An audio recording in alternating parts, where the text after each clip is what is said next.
wherever you're watching us from, whether from online, the internet, we say we're happy to be with you once again. But let's do the newspapers. I've been joined by Joseph Akable. And good morning to you, Joseph. Good morning, Roland. Yeah, a lot of things have been happening. Yeah. What have you been up to? Which one has caught your eye so far? I'll go for Star Times, Giba. I'm not sure it will be in the papers this morning, but it's been a big issue that has run for some time now. Yeah. But I mean, there was a bit of news about Collins Dowda and the police and CID also yesterday. So that he was invited. Yeah, so we expect that to also come up as well. What's the reason why he was invited? I've heard the police PRO say that a complaint was filed that he had led some individuals to assault someone. So that person filed a complaint against him. It's happened on the 23rd of September. So the police had tried to get his side of the story. That is what the police are saying. And because he was not at home and he was in Accra, they told him that he had to come over to the CID. But Parliament is not happy. We've heard from the Speaker about how members are invited. We've also heard lawyers in Terence Past say that the privileges that the parliamentarians want to take up for themselves, as in before any arrest or any such invitation is extended, they need to inform and take permission from the Speaker. Some lawyers also disagree whether that is the position of the law. So that is the latest on that bit and the explanation coming from the police CID on that matter. So if, let's say, an MP commits murder, we have to get to the Speaker, is that it? That is what the MPs are putting across. We heard the Speaker say that for any such invitation, any such engagement, they want his office to be notified. Well, we'll see how that goes. But let's do the newspaper. So you start with the Daily Graphic. Yes. Let's look at what stories there are. Daily Graphic front page. It says. Did you go to O-level, O system, or new system? I actually did new system because it was the 4-year program. You did the 4 years. The 4 years. That's a good one. That's why you're brilliant. I'm told that the experimentals from the 4-year program. Our year group actually recorded the best performance for the WASI, and since then, that's public. Since then, the result has been on a decline. Public. Yeah. So you're part of those who did well. Kind of. That's a Kufu administration initiative. It was a good one too. My sister did that, and she did brilliantly. I guess a lot of politics came in, and we switched to the 3-year program. Yeah, that's a problem we have in our country, right? Yeah. But on the front page of the Daily Graphic, it says failed 31,196 BECE candidates. A government pays for receipts. So changes in police service also on the front page. There's a photograph of COP James Opon Buenua, and also Parliament approves Parliament approves 4 justices for Supreme Court, and special supplement on the pharmaceutical sector inside, and President courts investors to Ghana, also on the front page of the Daily Graphic. The back page has this story about work on projects at the University of Mines and Technology stalls for lack of funds. And we can look at the Daily Guide before you come in, Roland. The Daily Guide front page says Nana grabs outstanding award, and police. That's a good one too. Yes. You know, despite all the negative things that we keep saying in the media about the president Nana and the vice and all that, he seems to be getting the accolades.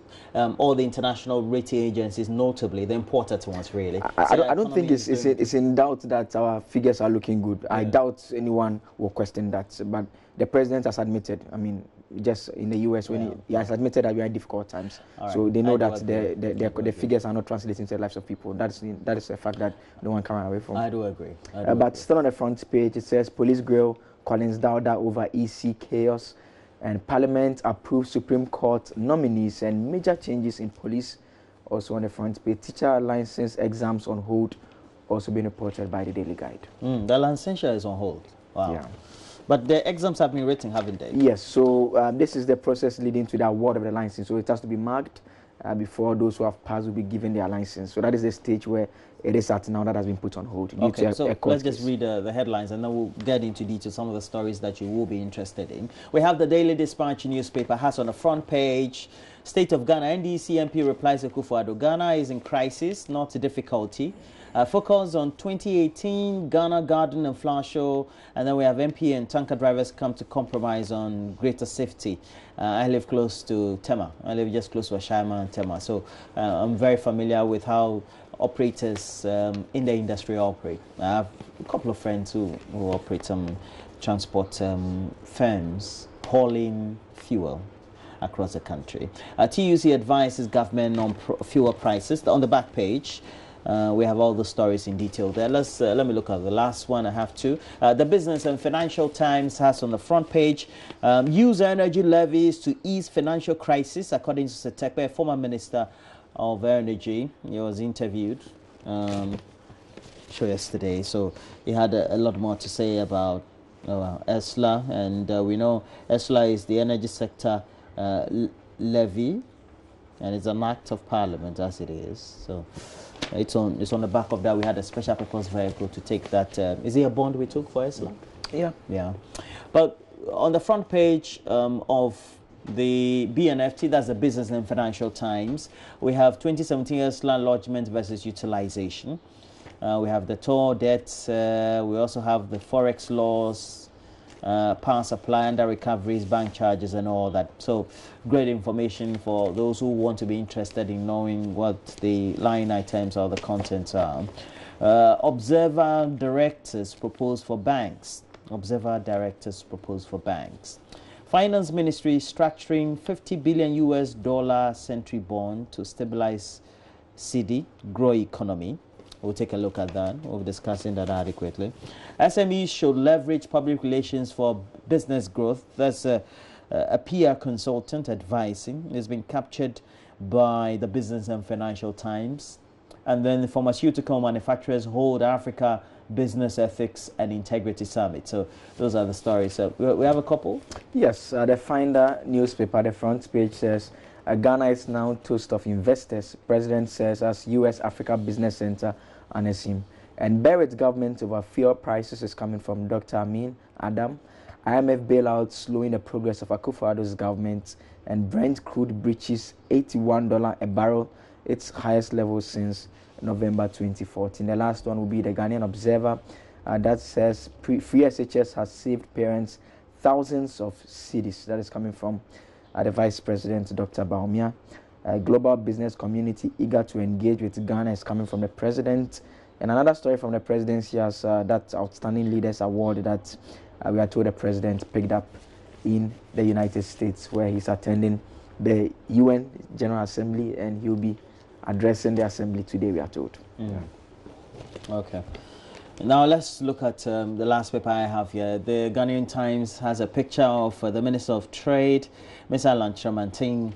Government secures 2.5 billion Ghana cedi for IDF. Oh, sorry, I say IDF. IDIF. That's one district, one factory. Alan Chamanting on the picture there. Has the picture on the front page, I should say. Now we have Commissioner of Police James Opon Bueno appointed Deputy IGP as police make changes in command positions. GTUC lecturers embark on indefinite strike action. 10,000 to be paid next 2 weeks salary arrears of teachers. You have a picture there of Ms. Philippa Larson, who is a national president of NAT. On the back page, regional workshop on water management underway in Accra, and animal welfare organization inaugurated. All right. So, which one interests you? You want us to look at? Let's start with page 3 of the Daily Guide. This story about the police had it yesterday and this morning too.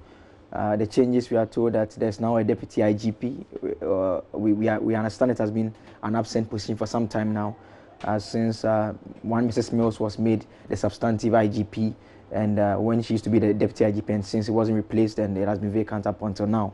But James Opon Bueno, who is a commissioner of police, is now taking over there. We are also told that his position is being occupied. He used to be in charge of administration. So COP Isaac Kenyabwa now takes over, and this is coming from a statement from the Director General of Public Affairs. It goes on to talk about some other changes. COP Dr. George Ekufu-Dampare, Director General in charge of Research and Planning, is now in charge of Welfare. Christian Teteyo, Director General in charge of Police Intelligence Directorate, is now in charge of the MTTD. And it goes on to give the other details. COP Nathan Kofi Boachi has also been moved from PIPS to Research and Planning. And the reason this story interests me is the names involved. And do we have Dampare in there? He's in. There is also Teteyo, there is also Nathan Kofi Boachi. And, these are names that over the past year, the police have undertaken a number of reshuffles, and these individuals are always in the reshuffle. Yeah, it beats my mind, and I'm saying that because I don't think whichever position they are moved to occupy, they've lasted more than 3 months. Because within the past year, we've had a number of reshuffles. I don't think that most of them have been moved around. Some have been moved around. I'm talking about the three individuals. I'm talking about Nathan Kofi Boakye. We are talking about George Kufu Dampare. At a point, he was at operations. He was moved to research. And I think that was from last year. Yeah. So like he went from Accra Region Commander to police operations, and then he was put a research. Yes. Now at welfare. Now the even before he came to Accra, he was at the police training school. Now the commander for Greater Accra is now in charge of police operations. That's George Alex Mensah. You remember he famously talking about putting the criminals in the pocket and all those things. So within about a 14-month period, like lots of changes, same names being moved around, and I hope with the changes, the results that the police administration hope to achieve, whether they are seeing them is a question for themselves. But my only concern is that the individuals who are being moved to occupy the position are not lasting too long in those positions before they are moved. And that is something that I think... Well, not holding brief for the police. I think the IJP and the police administration, in consultation with the police council, has a prerogative to do what he's doing. They do. Two, even all these officers are all experienced police officers, top police officers. So in my estimation, wherever they're moved to, they can perform creditably. Yeah, that's fine. But I would prefer some stability nonetheless. But still on issues I agree with that point about stability. To the police. Because when you come to a new office, you try also to impose your own management style, your own sense of how you undertake work, and how you think by your philosophy has to be done in relation with what the general objectives of the police administration is. So, well, I agree, but I know that all of them are top policemen. Dampare is good, is not new to the positions that he's been sent to. He's acted at finance and administration at some point, so yeah. So he's in good stead. Let's say this part. I believe that we don't have to shy away from it. There's some level of politics in the aspects of the management of the top hierarchy of the police service. It has been with us for decades, so.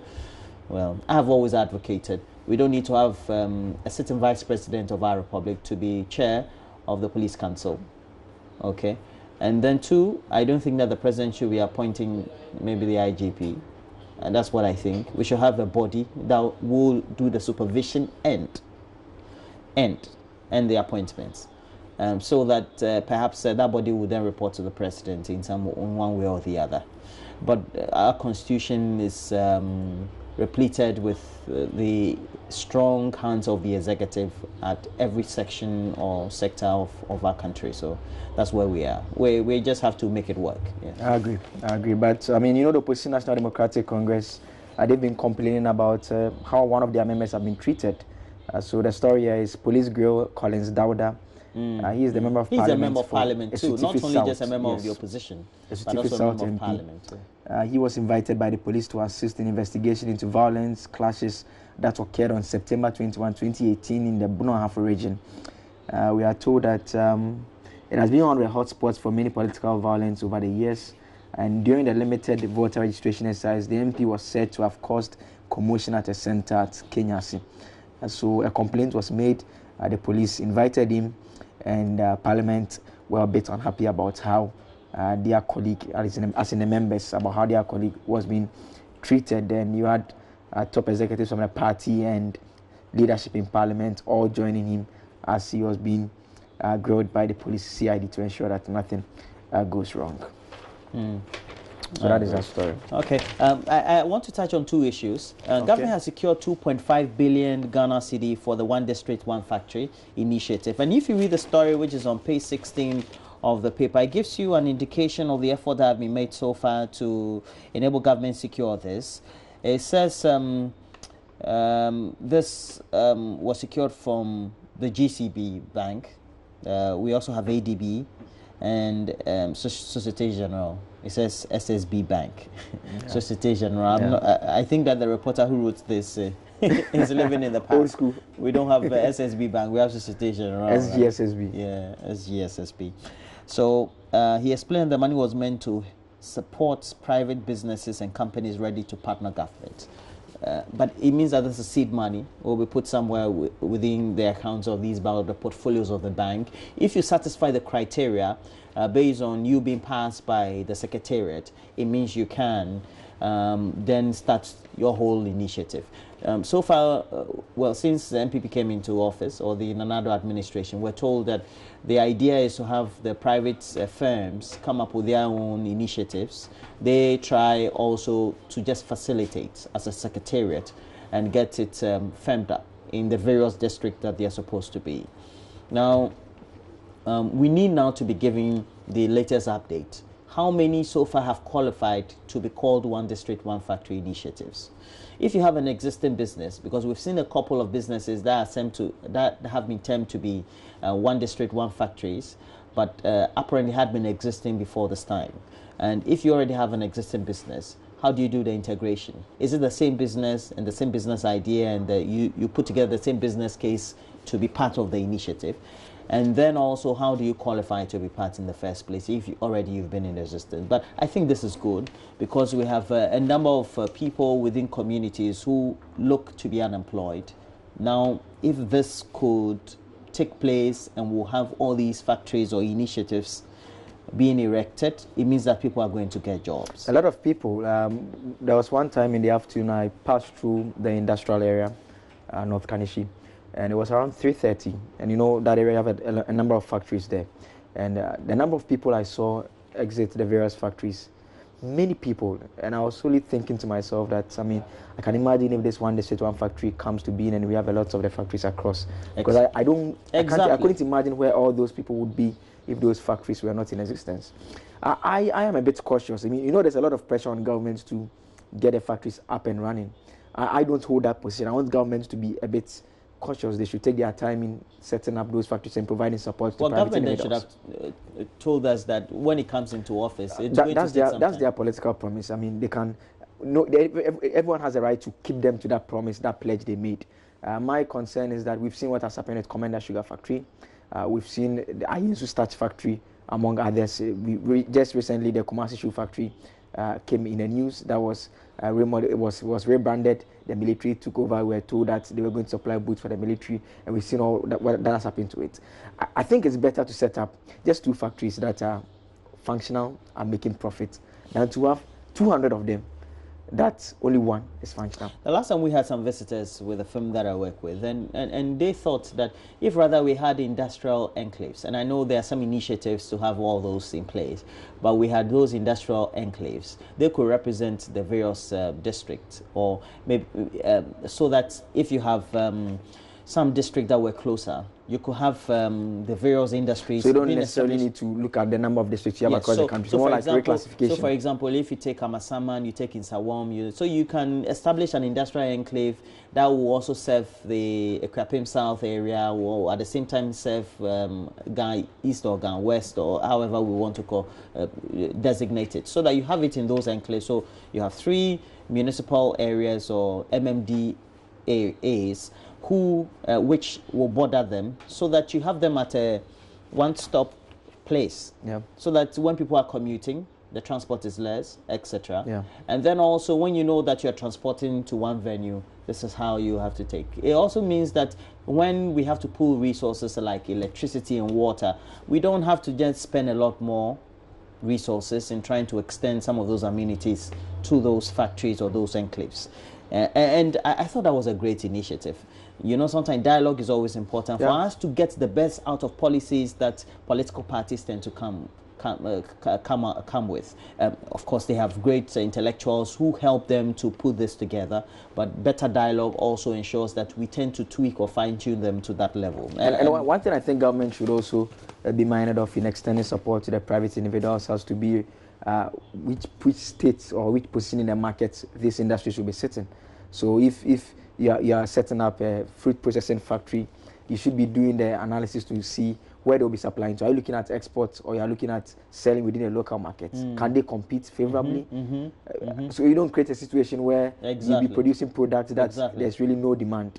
So like we are told in the Kumasi Shoe Factory instance that there was a pledge that the military will be buying the boots. And the military apparently are not buying. They are not buying it. They want to go to the original suppliers to go and buy. So if the military is not buying it, who is supposed to buy it? But this also has brought to the fore many of the arguments we have been making as to going to China or perhaps you look at a balance of trade or trade deficits we tend to have with our respective trading parties or countries, and you look at what government can do, not necessarily being anti-liberal, but also imposing, let's say, tariffs, regimes, etc., but also trying to have the commitment and the will to deliberately make industries that are local thrive. Yeah. Because when you go to some other countries, even if the shoe is bad, you wear it consistently till the supplier or the manufacturer gets enough money to improve the quality and the packaging.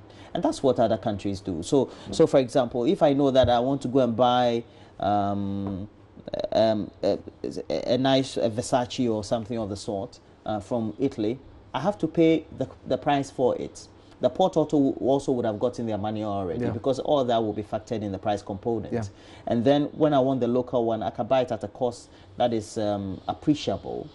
And then we can onwardly make some money for the local manufacturer. And I feel that that's the commitment we need from we need to be aggressive about assisting our own companies. And because right now we still import rice. We've been saying this for how long? I remember I used to cover the former president John Ejiokumko back in the day, and you know, the great envoys that came, so much initiatives, a lot of MOUs that have been signed, so much ideas, but we just haven't been able to put all that into fruition. Dr. Edward Mahama, who is now the ambassador at large, sometime in the past made this argument about the state's influence. So if you are talking about rice and you've supported people to set up rice processing factories, or there are people who are into rice production itself, you know that the schools, the national buffer stock supplies for them. So get stuff from that level, that the state can influence that directly. Yeah, they have to buy from the locally made rice. For example, I don't know why we don't keep eating our brown rice till we get used to it or make it better. Yeah. But I just want us to look at the last one. The finance minister is structuring $50 billion century bond to stabilize city, grow economy as well. This is good. It's going to spread over 100 years, we're told. It's going to transcend you and I, I'm sure. By the time we finish paying, would have been long dead, at least. But at the end of the day, I keep saying that $50 billion is good money. I would want it tomorrow. But we have seen in the Fourth Republic especially that we are behaving like the normal Africans and the blacks. The socio-cultural indicators or the factors that tend to influence the decisions we make are still there. We look at things on ethnicity, regionalism, political party lines, etc. So NDC comes to scrap everything the NPP has done. NPP comes to scrap almost everything that the NDC has done, and that's where we are currently. This has to go with a plan that has a certain buy-in from all the political parties. So we know that we want to structure this. Then we should go back to the Setepes and all the other people, the minority leader, maybe the former president. Let's all come to a certain dialogue that no matter what will happen, let's say if after 3, 4, 5 elections you come to power, because how many election terms are we going to have in 100 years? Yeah. I'm not sure the NPP is going to be in till 100 years. No, that's not possible. But we need to have it in such a way that the NDC doesn't come one day and say that this program that this money was used for, I'm going to truncate it. Do you understand what I mean? Yeah. So we need to have that plan. And so that far, plan I've not seen the projects, or multi-partisan. I've not heard talks about specific projects we intend to use that money for. No, we're now structuring it. So we have to structure, how... Because I'm uncomfortable about, as we've been talking about, we borrow too much. And the areas... Well, it's not too bad. The United States owes China 1.3... I will admit, I'll be the first to admit that our debt to GDP ratio has come down since this government took over. We're around 66% now. But the point I'm making is that we need to be looking at putting it in productive areas. This is a huge amount of money. It should be money that you know that after 100 years, we shouldn't be going back for another century bond or whatever it is. That is the kind of thinking I want our leaders to go into such borrowing with. And we've heard them give that assurance. So we expect them to come out with a plan as to what exactly they'll be using the money for. And let's see how that goes. Well, I'm hoping that we can have some bipartisan approach to this. And then 50 billion, I'm all for it. When we have enough of it, we have enough money, that's the whole point. But you look at the Fourth Republic and the things we've done with our money, sometimes, so well, we'll see how that goes. But Joseph Akabale, thanks for joining us this morning. But we have to do the various online portals as well. But Kujo Youngson is ready. Morning, man. Good morning to you. How are you? Good morning to you. It's good to see you both. Kable, we've missed you. Eh? I'm around. Good. Let's see more of you. And in fact, let's see more of what's happening online, because myjoyonline.com has several amazing stories just waiting for you to go read details of.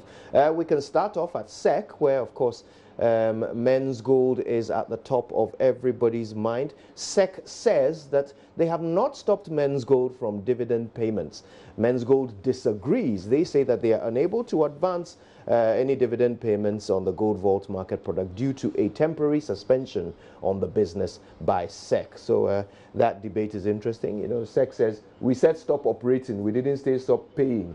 I wonder how that will work. But anyway, Star Times deal is also in the headlines. Government's haughtiness is blamed for the controversy.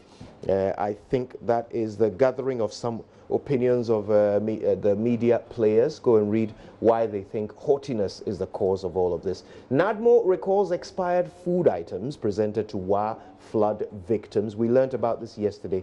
NADMO says that by accident, through some some accidental stock management, some 6 boxes of cooking oil that were expired ended up being given to the victims. So they have gone back to correct that and take responsibility for it. Economic hardship in Ghana.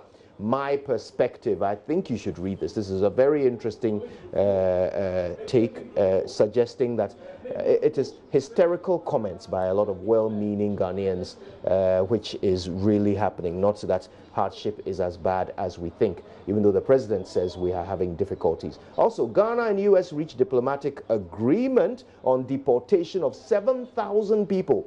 You remember that the American ambassador to Ghana talked about these 700 people awaiting deportation and the need for the Ghanaian government to do something, issue certain documentation so that they can be deported. I believe that agreement has been reached now. Also, government relationship with Star Times will create jobs. That's what the communication minister is saying. And later we'll be speaking to a spokesperson of government who has been speaking specifically on this particular Star Times issue. He has more details and he will join us. Eric Chum is his name.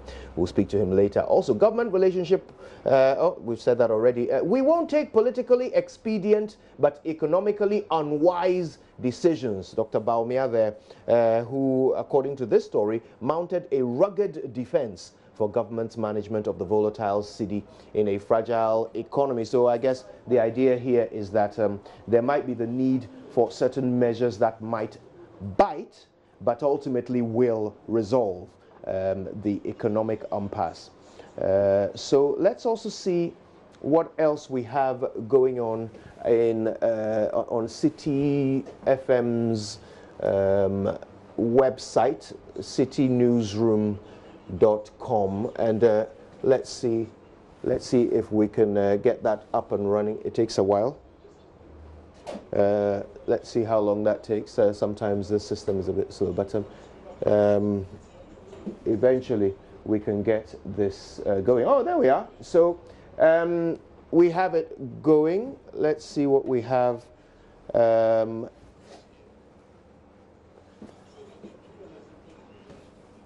So here's one of the headlines. Times so hard, but Ghanaians lack the courage to speak up about it, according to City FM's website.